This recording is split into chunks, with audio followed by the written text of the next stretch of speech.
네, 뭐 회장님들만 경제를 이끌어가는 게 아니라 바로 소비자들 또 주주들도 이끌어간다라고 했는데요. 특히 소비자들 얘기, 뭐 경제 민주주의뿐만 아니라 일반적 상식적으로 봐도 소비자가 없으면 경제가 없죠. 이런 소비자들을 기만하는 여러 가지 불편함들이 많습니다. 특히 요즘은 게임이 굉장히 콘텐츠 산업의 강자인데요. PC나 핸드폰 이용해서 게임 즐겨보신 분들 확률형 아이템이 있습니다. 게임을 뭐 이렇게 고르면 운 좋으면 더 좋은 것 이런 것들이 있는데 이게 조작되어 있거나 혹은 먹튀 팔겠다 해놓고 뭐 사라져버리고 이런 경우가 있습니다. 이거 보호받아야 되는데요. 보호하긴 대책을 내놨다고 합니다. 공정위 소비자거래 정책과 원준희 사무관 연결해서 자세한 이야기 나눠보겠습니다. 사무관님 안녕하세요. 네, 안녕하십니까. 공정거래위원회 원준희 사무관입니다. 네, 먹튀 아이템 하는 순간 많은 분들이 주먹을 불끈 쥘 것도 같습니다. 저는 뭐 게임을 잘 모르긴 합니다만 많은 분들이 게임을 즐기고 있어서 뭐 여러 가지 콘텐츠로서도 또 뭐 뭐랄까요 경제적인 비율로서도 굉장히 천문학적 금액이 들어오고 있는데 네. 그런 성장에 비해서 소비자들 보호는 없었나 봐요. 이런 문제가 많나요? 일단 한국콘텐츠진흥원에 따르면 국내 게임 시장은 최근 20조 원을 돌파했고 네. 만 10세에서 65세 사이 일반인 4명 중 3명꼴로 게임을 이용한 적이 있을 정도로 우리 경제에서 큰 부분을 차지하고 있습니다. 그렇죠. 예. 그런데 이제 이러한 성장의 이면에 여러 가지 소비자 피해도 발생하였는데요. 이른바 먹튀 게임과 확률형 아이템 정보 조작 등이 바로 그것입니다. 먹튀 게임이 뭔가요? 먹튀 게임이란 게임 서비스 종료와 동시에 게임사의 모든 연락이 두절돼서 게임 이용자 입장에서 아직 다 사용하지 않은 유료 아이템을 환불해달라고 요청할 수조차 없게 되는 문제입니다. 아니 이미 돈도 내고 혹은 내가 여러 가지 비용을 써서 아이템을 다 갖고 있는데 회사 없어졌다고 이거 다 못 쓰게 됐다 이 말인 거잖아요. 예, 그렇습니다. 네. 예, 그리고 또한 뽑기라고 할 수 있는 이 확률형 아이템에 대해서 게임사가 일방적으로 확률을 조작하고 이를 이용자에게 공개하지 않는 문제도 있었습니다. 야, 이건 정말 이렇게 미리 알고 있었다면 아마 이용하지 않았을 분들도 많았기 때문에 문제가 되는 것 같습니다.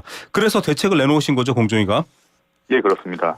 먼저 공정거래위원회는 지난 1월 넥슨코리아가 온라인 PC 게임인 메이플 스토리와 버블파이터 내에서 판매하는 확률형 아이템의 확률을 소비자에게 불리하게 변경하고도 이를 알리지 않거나 거짓으로 알린 행위에 대해서 시정명령과 116억 원의 과징금을 부과하기로 한 바 있습니다. 아, 왜 난 좋은 거 안 걸려 하셨던 분들 굉장히 속 시원하실 것 같습니다. 그리고 또 규정도 새로 도입하셨죠? 예, 지난 2월에는 온라인 게임 및 모바일 게임 표준 약관을 개정해서 2가지 규정을 새로 도입하였습니다. 첫 번째는 게임사의 일방적인 확률 조작을 막기 위해서 게임사가 확률형 아이템 관련 정보를 표시해야 한다는 의무를 명시한 것이고 네. 두 번째는 먹튀 게임 피해 방지를 위해서 게임사가 게임 서비스를 종료할 경우 종료일로부터 최소 30일 이상 유료 아이템에 대한 환불 절차를 이행하기 위한 전담 창구 등을 마련해서 고객 민원을 접수하고 응대하도록 한 것입니다. 네. 이러한 표준약관 개정은 얼마 전 대통령 주재 민생토론회에서 발표한 게임 이용자 권익보호 대책의 하나로 신속 추진된 결과입니다. 네. 저는 요즘 뭐 영어 단어 맞추는 퀴즈 게임을 종종 즐기는데요. 광고 안 보고 좀 편안하게 게임하시려면 10,000원 내세요 이런 거 있는데 아직 다 쓰지도 않았는데 라고 할 때는 나머지는 30일 전에 얘기해서 환불해 드립니다. 이렇게 규정이 바뀌었다는 겁니다. 합리적이죠. 자, 이런 노력을 하고 계신데 결국 다른 업체들뿐만 아니라 시장 전체에 이런 표준 약관이라든지 이런 것들이 조금 개선책으로 작용할 것 같아요. 어떻게 보십니까?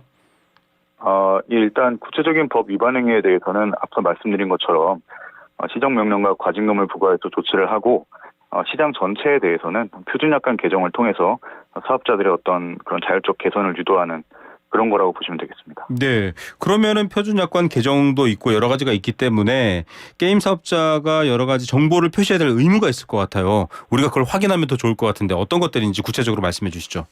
네, 모바일 게임 표준약관은 14조, 온라인 게임 표준약관은 16조의 그 내용이 들어가 있는데요. 게임사는 게임산업법 등 관련 법령에 따라 표시할 의무가 있는 확률형 아이템 관련 정보를 게임산업법령이 정하는 방법으로 표시해야 한다라는 내용입니다. 네네. 게임산업법에 따르면 확률형 아이템을 제공하는 게임몰의 경우 그 게임 회사는 캡슐형, 강화형, 합성형, 컴플리트 가챠, 천장제도 등 확률형 아이템 유형과 그 유형에 따른 확률 정보, 아이템이 제공되는 기간과 제공되는 총 수량 등을 표시해야 합니다. 네. 다만 예외적으로 총수령 게임 제공업과 일반 제공업에 제공되는 게임물, 교육, 종교 등의 용도로 제작되는 등급분류 예외 게임물을 제작, 배급하는 또는 제공하는 자 모두가 3년간 연평균 매출액 1억 원 이하인 중소기업의 경우에는 표시 의무 대상에서 제외됩니다. 예. 그리고 확률 정보 표시는 게임 화면 내에 또는 홈페이지와 연결되는 화면 등을 통해서 게임 이용자가 알아보기 쉬운 형태로 제공돼야 합니다. 공급 확률은 100분율로 표시하되 소수점 이하 특정 자리에서 반올림해서 표시할 수 있고 표시 대상 정보를 변경할 경우에는 사전 공지를 해야 합니다. 네. 더 구체적인 표시 방법은 오는 3월 22일부터 시행되는 게임산업법 시행령 별표 3의 2를 참조해 주시면 감사하겠습니다. 네, 법과 규정들을 통해서 아마 게임을 즐기시는 분들뿐만 아니라 게임을 만들고 제공하는 업체들까지 명확하게 확인하겠다 이런 차원으로 좀 강조됐다라고 보면 될 것 같고요. 그러면 게임사들은 이 표준 약관 내용 그대로 계약을 꼭 체결해야 되는 거고 지켜야 되는 건가요? 표준 약관은 건전한 거래 질서를 확산시키기 위해서 공정거래위원회가 승인 배포하는 권고 기준이고요. 법령이 아니기 때문에 사용이 강제되지는 않습니다. 네.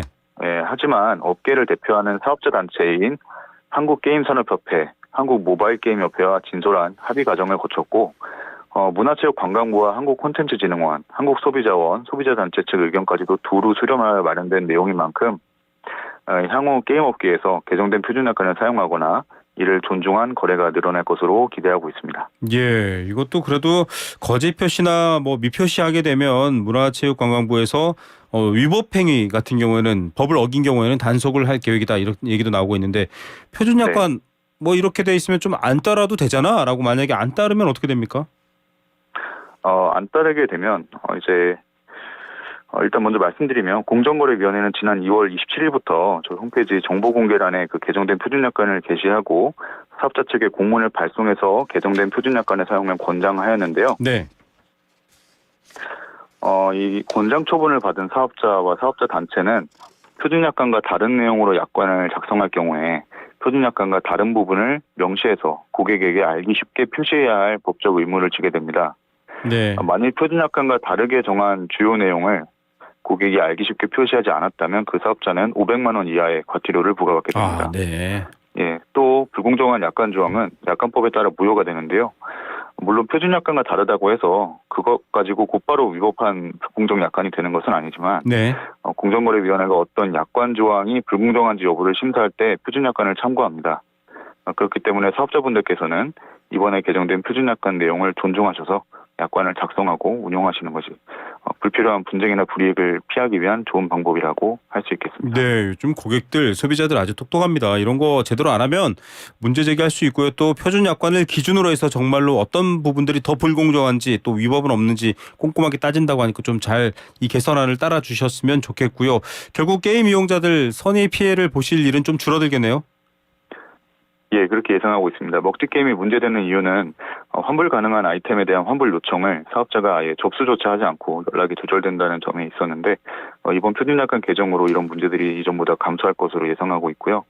또 게임 이용자들이 확률형 아이템 정보를 투명하게 확인하고 또 공정하게 구매할 수 있게 됨으로써 게임 산업 내 대표적 불공정 사례였던 확률 정보 조작 등이 개선될 것으로 예상하고 있습니다. 네, 앞서 저는 대중교통 기다리면서 영어 단어 퍼즐 게임 좀 즐긴다라고 말씀드렸는데 해외 업체 같은 경우는 어떻게 합니까? 국내 기준에 우리는 모르겠는데 이렇게 나올 수도 있는 거 아닌가요?